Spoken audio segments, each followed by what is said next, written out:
Tidak ada orang tidak ada masalahnya. Tidak ada orang tidak ada masalahnya. Di sini, ini nih, taruna-taruni, muka-muka penuh masalah semua ini. Saya mau tanya, waktu mau masuk di sini apa masalahmu? Mau lulus masuk sekolah ini, iya kan? Sudah masuk di sini selesai masalahmu? Muncul masalah baru, mau selesai dengan baik.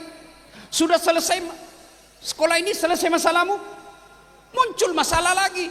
Mau lulus misalnya di apa itu, Akmil, Akpol dan lain sebagainya. Sudah lulus di situ, selesai masalahmu? Enggak, muncul lagi masalah baru. Bisa selesai enggak tepat waktu? Enggak ada orang enggak ada masalah, Dek. Coba lihat waktu sarjana. Apa masalahnya? Mau kerja. Ya kan? Sudah kerja selesai masalahnya? Enggak. Mau jadi kepala bagian. Sudah jadi kepala bagian selesai masalahnya? Belum. Mau jadi kepala dinas. Sudah jadi kepala dinas selesai masalahnya? Enggak. Mau jadi sekda. Sudah jadi sekda selesai masalahnya? Belum. Mau jadi bupati. Sudah jadi bupati selesai masalahnya? Belum. Mau 2 periode. Assalamualaikum warahmatullahi wabarakatuh. Alhamdulillah, alhamdulillahi rabbil alamin. Wabihi nasta'inu ala umurid dunya waddin. Ashhadu an la ilaha illallah wa ashhadu anna muhammadan abduhu wa rasuluh. Allahumma salli ala sayyidina Muhammad wa ala alihi wa sahbihi ajma'in, amma ba'd. Bapak Ibu, saudara-saudara sekalian teristimewa yang kita hormati, yang mewakili Kepala Dinas Pendidikan Jawa Timur Bapak Dr. Mustaqim SSMSI, yang insya Allah dimuliakan rahmati Allah Subhanahu wa Ta'ala. Beliau ini hebat sebab bisa mewakili kepala dinas, sementara kepala dinas tidak bisa mewakili Bapak. Alhamdulillah. Yang kita hormati Ibu Kepala Cabang Dinas Pendidikan Wilayah Madiun, yang juga insya Allah dimuliakan rahmati Allah Subhanahu wa Ta'ala.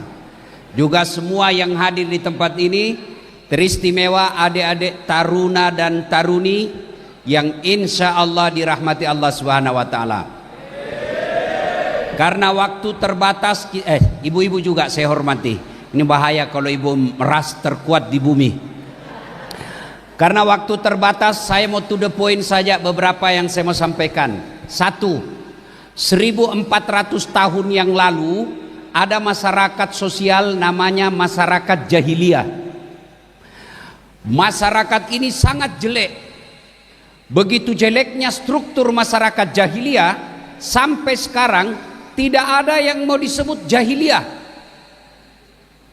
Nah, Dedek mau enggak kamu dibilangi jahiliyah betul kamu? Mau enggak? Enggak mau. Kenapa? Jelek itu jahiliyah. Apa ciri masyarakat jahiliyah waktu itu? 1, Tuhannya 4. Latta, Manat, Uzza, Hubal. 4 Tuhannya. Perempuan waktu itu, Bu, enggak ada harkat dan martabatnya. Perempuan zaman itu, adik-adik sekalian, dianggap aib. Kalau dia lahir, dianggap aib dalam rumah tangga. Maka banyak anak-anak perempuan lahir langsung dikubur hidup-hidup. Kenapa? Aib. Perempuan waktu itu, Bu, kerjanya hanya dapur, kasur, sumur. Sumur, dapur, kasur. Itu aja tempatnya. Kemudian apa lagi? Waktu itu ada yang disebut perbudakan. Budak itu beda dengan pembantu. Kalau pembantu, Bu, masih digaji. Budak hak milik, sama handphone. Kalian punya handphone, mau dibakar, mau dijual, mau dibanting, terserah, namanya hak milik. Begitulah waktu itu, ada disebut budak. Lalu Allah ingin memperbaiki struktur itu. Apa yang Allah turunkan? Bukan perintah haji, bukan perintah puasa, bukan perintah sholat, tapi apa yang Allah turunkan pertama? Iqra, baca. Berarti adik-adik sekalian, kalau mau memperbaiki hidup ini, maka rumus pertama, Iqra, baca. Sekarang diganti nonton. Nonton itu tidak terlalu membantu. Yang banyak membantu baca. Kenapa? Nonton bisa dimanipulasi. Nonton bisa ditipu. Itu namanya hoax.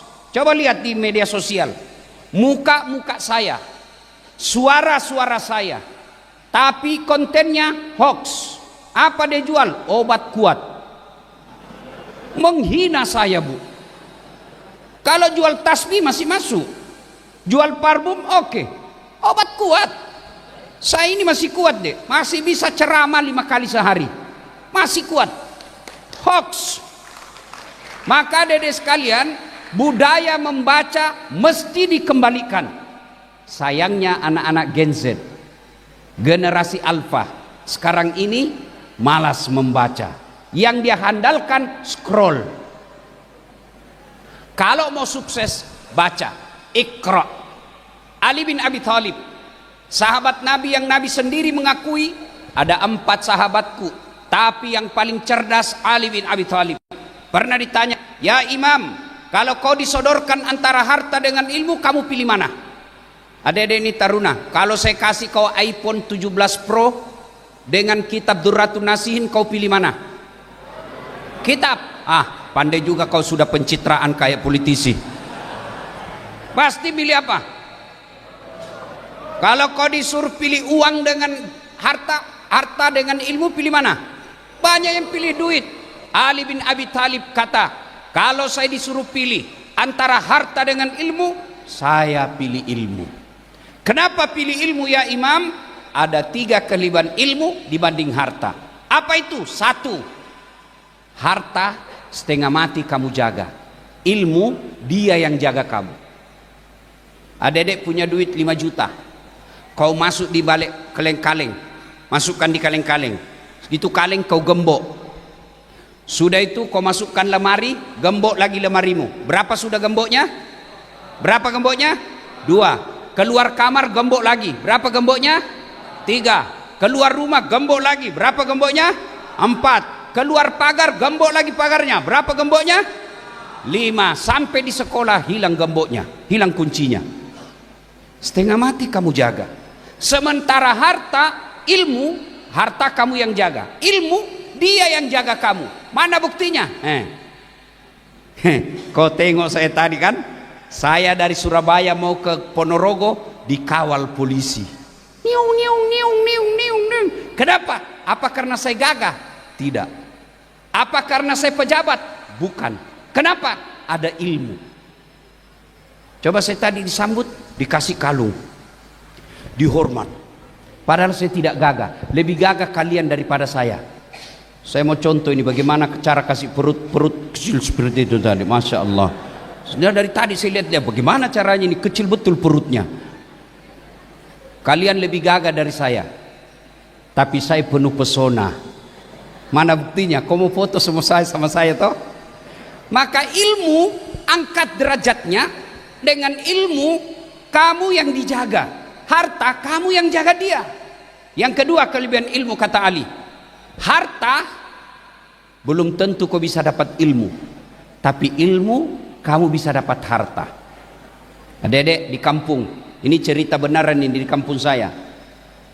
Pak Kepala Sekolah ada di kampung saya kaya, tapi tidak ada sekolahnya Pak. Waktu itu ada namanya wartel, sekarang tidak ada lagi wartel, warung telepon. Masuk dia di wartel Pak, langsung dia ambil catat nomor HP bapaknya, anaknya. Dia telepon anaknya di Makassar, dia telepon, dia simpan itu nomornya, dia teriak, halo bapakmu nak, halo bapakmu nak. Dia tidak pencet dulu. Saya bilang, Haji pencet dulu nomornya. Sudah itu barulah dia bilang, kalau gitu kaulah yang ngajar saya. Saya pencetkan nomornya. Sudah dia telepon, yang di mulut dia simpan di telinganya, yang dia telinga disimpan di mulutnya. Halo, halo. Saya bilang, Pak Haji terbalik Pak Haji, terbalik Pak Haji. Dia bilang lagi, loha, astagfirullah, bukan halonya terbalik. Ini ada duit tapi tidak punya ilmu. Dia masuk lagi ke mall. Tahu mall ada ya? Masuk di mall, dia lihat tangga lift. Tahu tangga lift yang naik turun itu? Begitu dia masuk, dia lihat ada tulisan open. Wih, besar sekali pembikin kuenya. Karena di kampung pembikin kue open, Bu. Dia bilang, ih besarnya pembikin kuenya. Tiba-tiba ada orang Tionghoa mau masuk. Dia teriak, jangan masuk, panas. Masuk ini orang Tionghoa. Tertutup pintu. Selang beberapa saat keluar orang Papua. Dia bilang, saya sudah bilang jangan kau masuk, hangus kau. Padahal lain yang masuk, lain yang keluar. Inilah kalau ada duit tapi tidak punya ilmu. Maka adik-adik sekalian, insya Allah kalau kamu punya ilmu, orang tuamu miskin, dengan ilmumu kelak insya Allah Allah akan cukupkan kebutuhan ekonomi. 3 kelebihan ilmu. Apa kelebihan ilmu? Yang ketiga, insya Allah dengan harta kamu belanjakan berkurang, dengan ilmu kamu belanjakan bertambah. Contoh, saya punya duit 5 juta, saya kasih ke teman saya 2.500.000, duit saya pasti berkurang, tinggal 2,5 juta. Tapi ilmu kalau saya kasih ke orang lain pasti bertambah. Saya tahu ilmu Al-Fatihah, saya ajarkan kepada sedulur-sedulur. Apakah setelah sedulur-sedulur hafal Al-Fatihah saya hilang? Tidak mungkin. Sudah hafal, sudah Al-Fatihah. Mana Al-Fatihahku? Tidak mungkin. Berarti dengan Al-Fatihah ilmu saya nambah. Itulah sebabnya adik-adik sekalian, belajar sangat diutamakan dalam Islam. Kenapa? Karena Allah janjikan, yarfa'illahu alladhina amanu minkum walladhina utul ilma darajat. Niscaya Allah mengangkat berapa derajat di antara kalian, orang yang beriman dan berilmu pengetahuan. Nabi pernah bersabda, man arada dunya fa alaihi bil ilmi, wa man arada al akhirat fa alaihi bil ilmi, wa man aradahuma fa alaihi bil ilmi. Siapa yang menghendaki dunianya, hendaklah dengan ilmu pengetahuan. Siapa yang menghendaki akhiratnya, hendaklah dengan ilmu pengetahuan. Bahkan siapa yang menghendaki dunia akhiratnya, hendaklah dengan ilmu pengetahuan. Maka adik-adik sekalian, belajar adalah syarat utama kalau Anda ingin mendapat kejayaan dunia sampai akhirat. Tapi apakah dengan ilmu cukup? Tidak. Poin kedua yang saya sampaikan, akhlak. Adik-adik, ada yang baru-baru ngomongkan 19.000 ekor sapi dipotong setiap hari. Pernah dengar? Pernah dengar kan? Sekarang berujung dengan pidana. Apa dia bodoh? Enggak, profesor Pak. Apa dia punya ilmu? Enggak, punya ilmu. Tapi kenapa bermasalah dengan hukum? Karena akhlaknya kurang. Coba lihat orang-orang adik-adik sekalian yang di penjara, yang di KPK, yang di polisi, yang ditangkap kejaksaan. Apa ada mereka orang bodoh? Enggak, mereka rata-rata cerdas. Bahkan menteri, setingkat menteri agama pun ada yang ditangkap. Iya. Apa mereka bodoh? Tidak. Apa? Akhlaknya kurang. Orang kalau tidak punya akhlak, Al-Quran menjelaskan mereka lebih hina dari binatang. Tahu binatang adik-adik? Tahu binatang? Kakak saya di kampung jual beli kambing. Tahu kambing kan? Itu Pak Kadis, bapak kakak saya kalau jual kambing, ada kambingnya nakal, suka ganggu seruduk temannya, dia panggil penjaganya, bawa ke pasar, jual. Sampai di pasar tidak ada yang beli, bawa pulang, potong, dagingnya jadi sate, isi perutnya jadi soto, ayo, kakinya sop kikil, ekornya sop buntut, pipinya sop pipi, lidahnya sop lidah, tanduknya jadi perhiasan, kulitnya jadi baju, pelernya obat kuat. Ayo, semua digunakan. Kambing nakal jual, tidak ada yang beli, potong, makan rame-rame. Tapi kalau ada taruna nakal, mau diapa? Potong. Siapa mau makan? Ayo, jual. Siapa yang mau beli? Sudah bego, bau keteknya, ngomong tak hancur-hancur liur-liurnya. Mau diapain? Itulah makna kalau manusia tidak punya akhlak, mereka lebih hina dari binatang. Di penjara masih makan ongkos. Orang di penjara tuh masih makan ongkos, dikasih makan 3 kali sehari. Maka adik-adik sekalian, selain belajar, maka Anda juga harus punya akhlak. Orang yang baik bukanlah orang yang cerdas semata, tapi Nabi pernah ditanya, untuk apa kau diutus ke muka bumi ini ya Rasulullah? Li utammimal makarimal akhlak, memperbaiki akhlak manusia. Dan saya percaya 1000% di sekolah ini selain diisi otaknya juga diisi akhlaknya. Mana buktinya? Tuh tadi hafal Quran. Adik-adik sekalian, kecil buat Allah kasih kau dunia. Kalau dunia kau punya ilmu, punya akhlak yang baik, kecil buat Allah kasih kamu dunia. Kecil. Dedek, Dek, siapa yang punya dunia? Siapa yang punya dunia? Siapa? Allah. Mustahil dunia dalam genggaman kalau yang punya dunia kau tinggalkan. Pegang baik-baik. Mustahil dunia dalam genggaman kalau yang punya dunia kau tinggalkan. Contoh, saya akrab dengan Pak Kepala Sekolah. Saya datang ke Madiun. Pak Kepala Sekolah, saya ada di Madiun ini, mau keliling-keliling, cari-cari makanan enak di sini. Tapi masalah saya tidak ada mobil Pak Kepala Sekolah. Apa kata Kepala Sekolah? Tenang Pak, sebentar, tunggu saja Pak. Kepala Sekolah telepon Wakil Kepala Sekolah. Pak Wakil, ada Pak Ustadz itu datang. Beliau butuh mobil. Siap Pak Kepala Sekolah. 30 menit kemudian datang Wakil Kepala Sekolah. Pak Ustadz, ini kiriman Pak Kepala Sekolah, beliau lagi di Jakarta. Ini kiriman mobil, silakan dipakai selama Ustadz di Madiun. Ini serta ini full bensin, ini juga ada pembeli oleh-oleh. Contoh aja ini Pak, Bapak baru contoh sudah. Sudah. Selesai urusan saya dengan mobil. Kenapa? Saya akrab sama yang punya mobil. Sebaliknya, adik-adik sekalian, ada dari Sulawesi Selatan, tidak pernah ketemu kepala sekolah, tidak pernah teman, tidak pernah kenalan, tidak pernah lihat wajahnya, tidak pernah dengar namanya, tiba-tiba telepon. Assalamualaikum Pak Kepala Sekolah, saya lagi ada di Madiun, boleh pinjam mobil? Siapa ditelepon Kepala Sekolah? Siapa? Kapolsek, polisi, tangkap dia, pencuri itu pasti. Tidak kenal kok tiba-tiba punya mobil. Begitu juga dengan Allah. Kamu tidak pernah ketemu Allah, tidak pernah sholat, sholatmu cuma hari Jumat, itu pun paling terlambat datang, paling cepat pulang.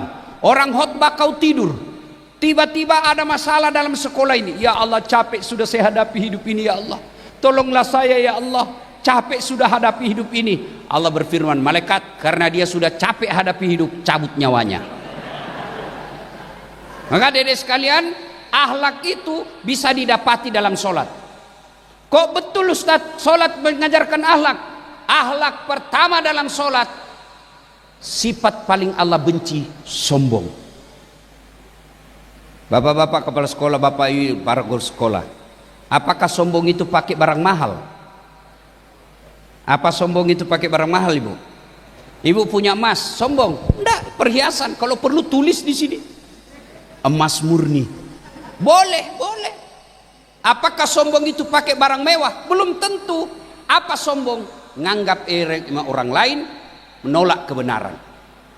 Kepala sekolah, ada guru baru masuk, baru diangkat, tiba-tiba dikoreksi kepala sekolah, Pak, menurut pengetahuan baru begini-begini. Kepala sekolah, apa kamu tahu? Saya sudah 20 tahun di sini, kamu baru itu sombong, menolak kebenaran.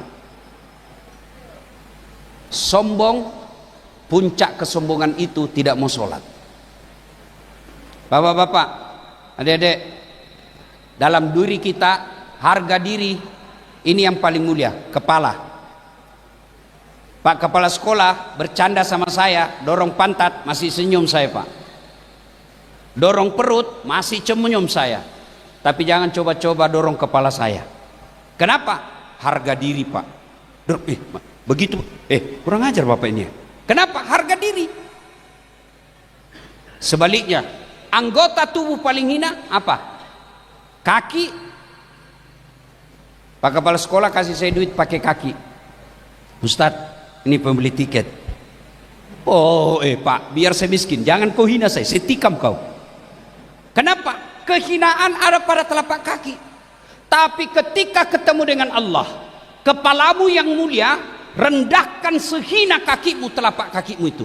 Kenapa? Kamu berhadapan dengan Zat yang maha besar, maha kuasa, maha segala-galanya, Allah subhanahu wa ta'ala. Maka itulah makna orang yang baik sholatnya, tidak punya rasa sifat sombong. Apa yang kita mau sombongkan? Di dalam sini apa yang kita mau sombongkan? Nede sekalian, kepala sekolah mau sombong? Tergantung kepala dinas. Kalau kepala dinas tidak senang, wabillahi taufiq wal hidayah, ganti lagi. Apa yang kita mau sombongkan? Tidak ada Pak. Ustadz Dasat mau sombong karena viewernya sudah lebih 500 juta. Apa kau mau sombongkan Dasat? Apa kau mau sombongkan? Saya bisa ceramah karena ada penonton. Bayangkan kalau saya ceramah di sini 2 jam berapi-api, tidak ada yang nonton. Lewat, sudah lama beleng-beleng itu Ustadz itu. Iya toh. Apa yang kita mau sombongkan? Nah, orang yang baik akhlaknya, orang berilmu itu potensi punya kesombongan. Maka dedek sekalian, besok lusa ketika kalian sudah menjadi punya jabatan dan martabat, jangan membuat kamu sombong. Datanglah ke sekolahmu, muliakan sekolahmu, hormati guru-gurumu. Itulah wujud kamu punya akhlak mulia. Yang ketiga, adik-adik sekalian, poin yang ingin saya sampaikan, tidak ada orang tidak ada masalahnya. Tidak ada orang tidak ada masalahnya. Di sini, ini nih, taruna-taruni, muka-muka penuh masalah semua ini. Saya mau tanya, waktu mau masuk di sini apa masalahmu? Mau lulus masuk sekolah ini, iya kan? Sudah masuk di sini selesai masalahmu? Muncul masalah baru, mau selesai dengan baik. Sudah selesai sekolah ini, selesai masalahmu, muncul masalah lagi. Mau lulus misalnya di apa itu, Akmil, Akpol dan lain sebagainya. Sudah lulus di situ, selesai masalahmu? Enggak, muncul lagi masalah baru. Bisa selesai enggak tepat waktu? Enggak ada orang enggak ada masalah deh. Coba lihat waktu sarjana. Apa masalahnya? Mau kerja. Ya kan?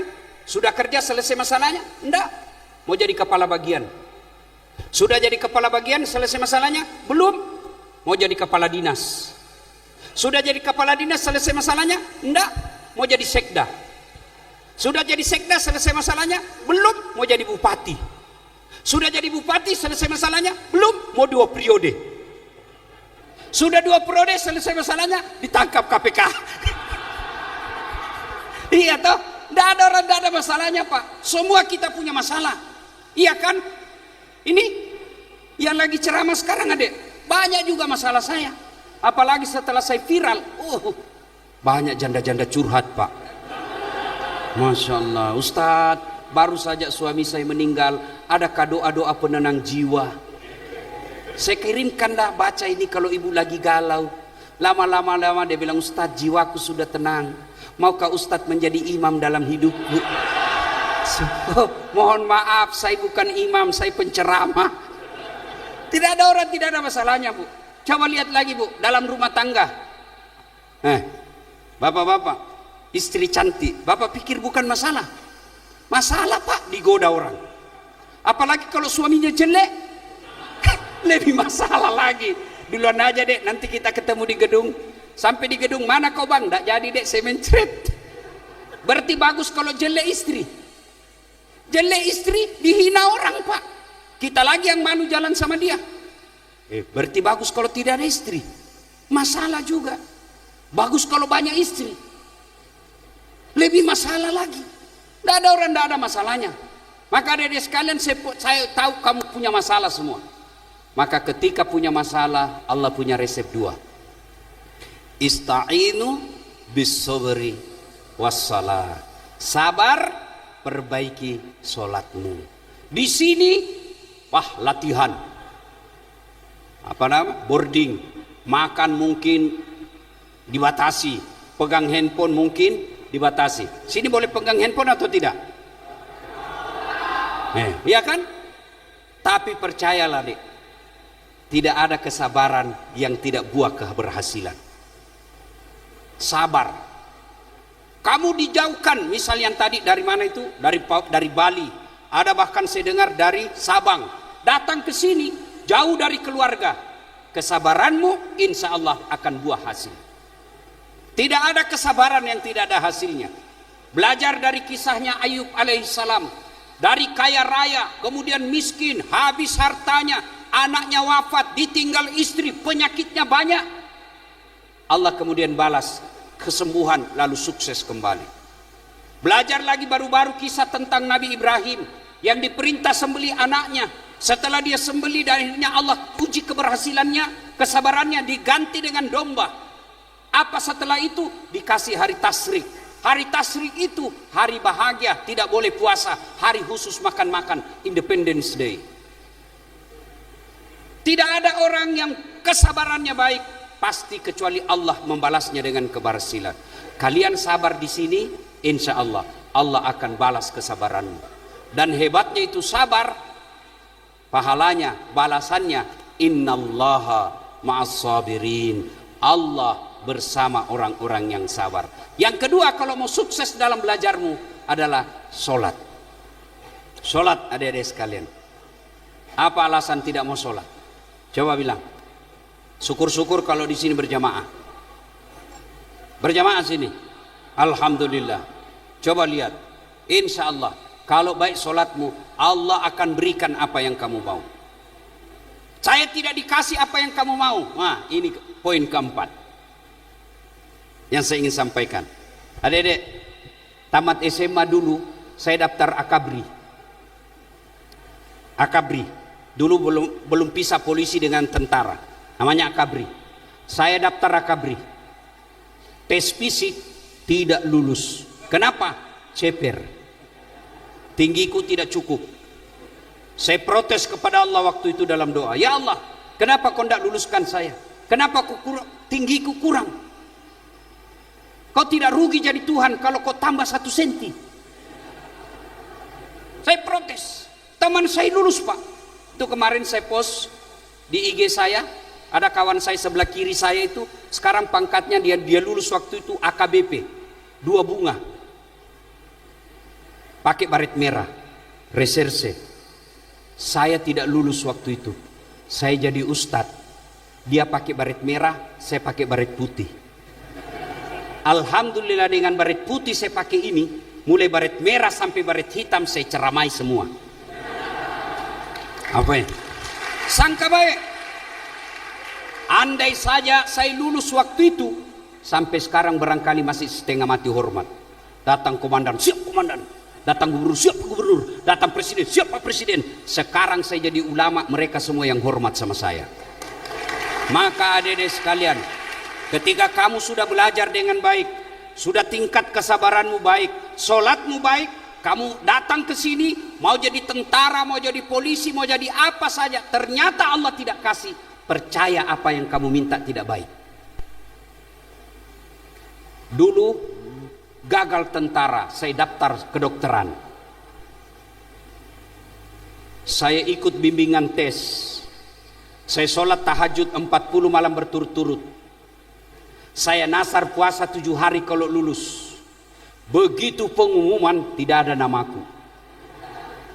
Saya ulang lagi tahun berikutnya, tetap tidak lulus. Ulang lagi berikutnya, tetap tidak lulus. Andai saja boleh 5 kali saya tes.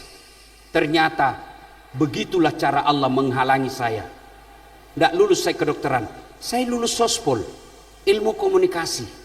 Saya tahu jawabannya. Setelah saya kuliah di komunikasi, saya pulang sekolah kuliah, terjadi tabrakan di depan Universitas Al-Ghazali, sekarang Universitas Islam Makassar. Tabrakan, berceceran darah di aspal. Dia yang tabrakan, saya turun tolong. Saya yang hampir pingsan. Kenapa? Saya tidak bisa lihat darah sampai sekarang. Biarpun di WhatsApp lihat orang tikam atau langsung pening, seolah-olah Allah ingin berkata, Das'at, bagaimana kau mau jadi dokter? Kau tidak bisa lihat darah. Temanku yang lulus dokter waktu itu tugas di Kepulauan Aru. Mau lebaran saya telepon, dok, pulang ke lebaran. Tidak Pak Ustadz. Rugi-rugi kau cari-cari uang jauh-jauh tahu tidak lebaran sama orang tuamu. Kenapa tidak pulang? Mahal tiket. Dalam hati saya, alhamdulillah, untung saya tidak jadi dokter. Saya tidak pernah pusing soal tiket. Kemana-mana saya gratis. Dan hebatnya bisnis kelas. Hebatnya lagi, pergi tidak bawa uang, pulang. Maka sangka baik, jangan pernah sangka buruk. Ternyata temanku yang jadi dokter, saya jadi dokter juga, tapi bukan dokter fisik, dokter psikis, mengobati orang-orang yang rusak jiwanya. Maka adik-adik sekalian, kalian sudah tes fisik sampai itu perut kepis, ini otot baja, sudah makan, pokoknya bagus sekali, kamu tes. Ternyata apa yang kamu mau tidak Allah kasih, berarti bukan di situ yang terbaik. Contoh ketiga lagi, 2014 saya ikut Pilwali Makassar, mau jadi pejabat wali kota. 10 pasang calon, kalah? Tidak, cuma yang menang lebih banyak suaranya. Saya tidak mau bilang kalah, belum tentu dia lebih hebat dari saya. Ternyata Allah tahu kamu tidak cocok jadi pejabat, cocoknya jadi ustadz. Alhamdulillah. Maka adik-adik sekalian, belajar, jangan pernah putus asa. Putus asa adalah sifat orang-orang fasik. Sebaliknya, orang yang optimis itulah sifat orang beriman. Tidak diberikan apa yang kita mau, percaya apa yang kita minta tidak baik. Coba adik-adik sekalian, saya kasih contoh. Hari ini saya berdoa, ya Allah berikan saya pesawat pribadi ya Allah, supaya saya bisa ceramah kemana-kemana, lebih enak saya ceramah ya Allah. Ternyata Allah kabulkan doa saya minggu depan. Betul, minggu depan saya punya pesawat. Kan bingung saya, di mana saya mau parkir, bagaimana bayar apturnya, bagaimana bayar pilotnya. Maka Allah cukup, tidak usah kau punya pesawat, cukup mobil, hanya mobil yang kau lebih baik buatmu. Maka adik sekalian, sangka baik. Kalau sudah nanti kelas 3 ikut daftar sesuatu sekolah kedinasan, ternyata Allah tidak kabulkan, percayalah apa yang kita minta itu tidak baik buat kita. Maka adik-adik sekalian, insya Allah titipan khusus saya, ayo belajar. Apa janji Allah bagi orang yang belajar? Yarfa'illahu alladhina amanu minkum walladhina utul ilma darajat. Coba lihat nih, bapak-bapak yang hadir di sini, coba kenapa beliau duduk di sini? Apa karena gagah? Apa karena anak pejabat? Apa karena kaya? Bukan, tapi karena ilmu. Maka benahi, insya Allah Allah angkat derajat kita. Dengan catatan, setelah punya ilmu jangan sombong. Dan puncak kesombongan itu melalaikan sholat 5 waktu. Poin yang kelima, adik-adik sekalian, setinggi apapun cita-citamu, kalau mau sukses, rahasia lagi setelah sholat sabar adalah birrul walidain. Berbuat baiklah kepada kedua orang tuamu. Kalau kau berdoa dalam sholat 5 waktumu, ya Allah wujudkan cita-citaku, ya Allah wujudkan harapan dan impianku supaya saya bisa bahagiakan orang tuaku. Tidak usah aku bilang ya Allah supaya saya bisa melamar pacarku. Adik-adik, untung saya ingat, jangan percaya itu pacar-pacaran. Ini yang ahwat nih, yang di atas, taruni. Jangan kau percaya itu cowok kalau dia lagi jatuh cinta. Gunung kan kudaki, lautan ku seberangi, hujan aja kau lari. Kemanapun kau pergi aku akan mengikutimu. Minum kopi aja kau tiup. Maka sekolah yang baik, belajar yang baik, Allah akan pertemukan kamu jodohmu yang terbaik. Bapak saudara-saudara sekalian, banyak yang ingin kita sampaikan, tapi waktu jualah yang membatasi kita. Terima kasih atas sambutan yang luar biasa. Terima kasih atas sambutan yang hangat. Mudah-mudahan Bapak Ibu sekalian, di tempat ini Allah angkat derajat Bapak Ibu sekalian. Ada yang saya lupa. Itu tadi buat anak-anak sekolah kita. Sekarang buat guru-guru. Bapak-bapak, ibu-ibu guru, bapak-bapak ya, ibu-ibu, kalau ibu meninggal siapa yang doakan ibu?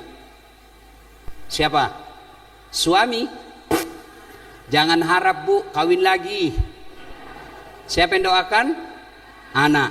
Anak dalam Islam untuk bukan sekedar yang dilahirkan dari rahim. Ini anak-anak kita bu. Bayangkan di sini ada 300 anak didik kita. Ada di antara mereka yang 5 orang, 10 orang jadi ulama. Ada yang mereka menjadi pejabat yang baik. Dia bikin perda yang mensejahterakan rakyat. Maka selama anak itu jadi orang baik, guru-gurunya dapat pahala. Itu yang disebut amal jariah. Saya tidak disenang sama wali kota. Masih ada pilihan saya. Apa? Pensiun dini. Saya merantau ke Jawa Timur tidak nyaman. Ada pilihan saya. Apa? Balik lagi ke Makassar. Iya kan? Saya tidak disenang sama istri saya. Ada pilihan. Ada pak, 2. Tambah atau cerai. Tapi kalau masuk kubur ada pilihan. Masuk kubur ada pilihan. Tidak ada. Tinggal kamu di situ. Senang tidak senang, tinggal kau di situ. Tapi ada 3 amal yang mengalir meskipun kita sudah jadi bangkai. Apa itu? 1, anak yang soleh dan soleha. Inilah anak didik kita. 2, harta yang telah kita sedekahkan. Harta yang disedekahkan tidak selalu duit. Ilmu diantaranya adalah sedekah. Yang ketiga, ilmu yang bermanfaat. Di sekolah inilah 3-tiganya berkumpul. Anak yang soleh dan soleha, harta yang disedekahkan, dan ilmu yang bermanfaat. 3-tiganya berkumpul di sekolah ini. Maka rugi bapak ibu guru kalau tidak menjadikan tempat ini sebagai ladang untuk memperbanyak dan memperkaya amal jariah. Demikian, mudah-mudahan ada manfaat. Lebih dan kurangnya mohon dimaafkan. Usikum wa nafsi bitaqwallah. Fastabikul khairat. Assalamualaikum warahmatullahi wabarakatuh. Bapak Ibu, saudara-saudara sekalian teristimewa yang kita hormati, yang mewakili Kepala Dinas Pendidikan Jawa Timur, Bapak Dr. Mustaqim SSMSI, yang insya Allah dimuliakan rahmati Allah Subhanahu wa Ta'ala. Beliau ini hebat sebab bisa mewakili kepala dinas, sementara kepala dinas tidak bisa mewakili Bapak. Alhamdulillah. Yang kita hormati Ibu Kepala Cabang Dinas Pendidikan Wilayah Madiun, yang juga insya Allah dimuliakan rahmati Allah Subhanahu wa Ta'ala. Juga semua yang hadir di tempat ini, teristimewa adik-adik taruna dan taruni yang insya Allah dirahmati Allah Subhanahu wa Ta'ala. Karena waktu terbatas, ibu-ibu juga saya hormati. Ini bahaya kalau ibu meras terkuat di bumi. Karena waktu terbatas, saya mau to the point saja beberapa yang saya mau sampaikan. 1, 1400 tahun yang lalu ada masyarakat sosial namanya masyarakat jahiliyah. Masyarakat ini sangat jelek. Begitu jeleknya struktur masyarakat jahiliyah, sampai sekarang tidak ada yang mau disebut jahiliyah.